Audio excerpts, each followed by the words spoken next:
I really believe that some of the hardest times for parents are when our kids are in situations that we're not there to mentor them through.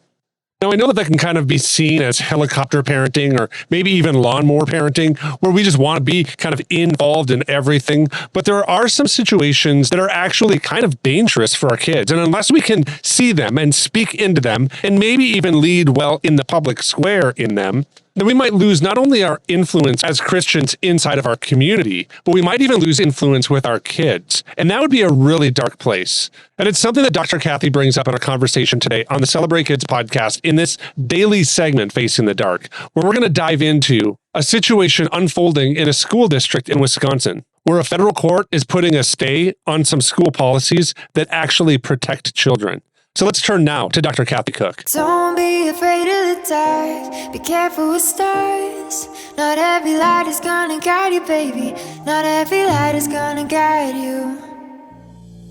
So, Dr. Kathy, a federal judge has blocked a Wisconsin school district policy that prohibits students from using bathrooms intended for members of the opposite sex. This is in response to a lawsuit that was filed by a mother of an 11-year-old student who identified as transgender. Judge Lynn Alderman of the U.S. District Court of the Eastern District of Wisconsin issued a temporary restraining order earlier this month, prohibiting the Mukwonago Area School District from enforcing Policy 5514, that's a student privacy policy in restrooms and locker rooms. The school board had unanimously passed the policy on June 26th. So now the district will continue to defend this policy, Policy 5514, in the interest of protecting the safety, privacy, and wellness of its students. So, Dr. Kathy, I want to talk to you about this topic because it's something that we're looking forward to kind of in school is the safety of our students. And it's hard for me to think about this kind of happening actually in real life, that there is a district court that's holding a stay on a school district's policy regarding the protection and the safety of the students that are existing in the school district. What are your thoughts on what's going on here? I have so many. One thing that's just a practical statement maybe is, I'm often disappointed when one student wins out over 1,000, and I'm making up the number 1,000. But there might be 1,000 kids in this district that want to feel safe in their restrooms and locker rooms that are by biological born sex. And because one student feels uncomfortable in, her body and wants to become a boy, that family wins. And that's, that just is somewhat troublesome to me. Let me say something first, and that is get your kids out of the public school if this really bothers you, right? If you have children in public schools and you're letting children use bathrooms in libraries and bathrooms in shopping malls and things like that, then you have to know that this is a possibility because sin is rampant and there are people who are deceived and they're going to want to take advantage of their right. There are people who aren't even transitioning, walking into their restroom of choice because they want the power. They want to watch the shocked faces on the little girls. So if you allow kids in those bathrooms, you just have to understand as parents and grandparents that this is a possible reality. So prepare your kids. How would you want your son or daughter to respond? Would you want your daughter to scream? Would you want your daughter to run out and go to the principal's office? Would you want your daughter to get her business done and leave as quickly as possible, to divert her eyes? These are things that I think are realistically necessary to talk about. And that's just a very hard statement to make. Yeah, I appreciate that, Dr. Kathy. And I kind of want to push you on that topic because, like you said before, this is kind of a reality. And it's something that I think our kids are going to actually face. My kids are going to face this as they continue to grow up.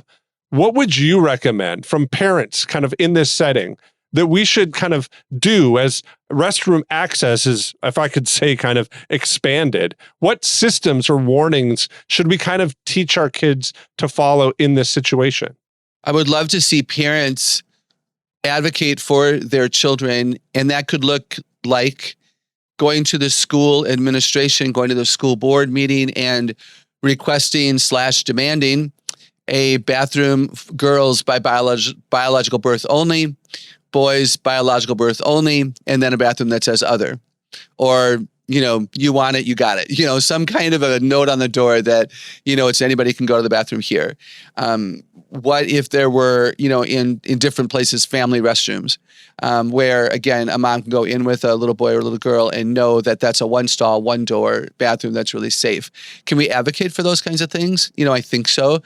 Many schools have enough bathrooms that we could label some anything goes, and we could label others in a way that your children would feel safe. Doesn't mean some boy or girl in the school is going to take advantage of it and pretend, hey, I can't read today.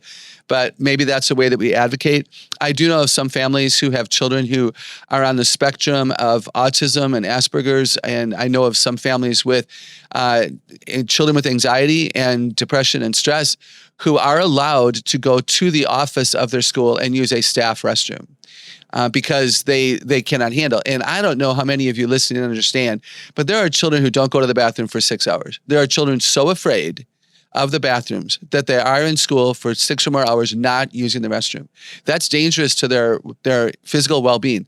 They're asking for UTIs to happen. They're not going to be able to concentrate. They will develop horrific constipation potentially, and that's all dangerous. So this is no joke. And my heart goes out to the families that are dealing with this on a daily basis.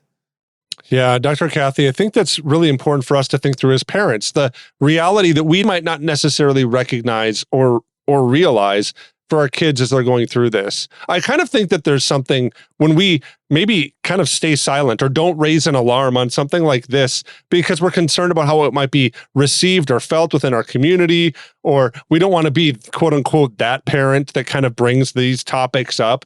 But I want to ask you something maybe kind of at 1,000-foot view. What are we kind of teaching our kids when we don't speak up on something that seems really so, I don't want to dad-splain this, but it seems so just not even an issue. Like this, are we really, like the Babylon Bee is going to go out of business because reality is actually worse than the satire that they can create, right? I just don't understand how this is just not something that we kind of, it sets off an alarm bell. So do parents need to just kind of step up and do that? And if you're kind of in that place that parents need to raise an alarm on some of these things, how do we do that? How do we build the muscles to kind of step up and do that? What are your thoughts there on that? Yeah, that's a great question. Yeah, we have to step up and sound the alarm. Especially if our children come home and tell us what's going on, and tell us they're scared, tell us they're bothered, tell us they feel abused, whatever the words are that the children of different ages are using, and we do nothing, they will feel unsafe even with us, potentially. They may stop talking with us about the things that confuse them and hurt their hearts. And that's dangerous because now they're going to Google it, and Google's going to lie to them. So we have to stay open, and we stay open when they believe that we believe them, that we are concerned for them, that we advocate for them. And that can be an email, it can be a phone call, it can be an in-person visit. It can be that we show up at the school at 11 a.m. every day and go into the bathroom with our daughter. And we make a commitment. I'll be there every day at 11 and 2, and I'll take you to the bathroom. I mean, that sounds insane, and most parents don't have the time to do that. And if you have more than one kid, it's really hard. But I do think we advocate, and I think we let, the schools know that we're there. Why are parents with one transgendered child winning these conversations? Because they're bold, and they're brave, and they think they have nothing to lose, and they just want their way. I think many of them are prideful, and we sadly in some areas have been silent. And I'm so proud of parents and grandparents and young people themselves who have stood up and gone to the meetings and said enough already. And I do think we're going to take a turn. Wayne, I do think that you're realistic to say that your kids are going to face this. I know what you're saying.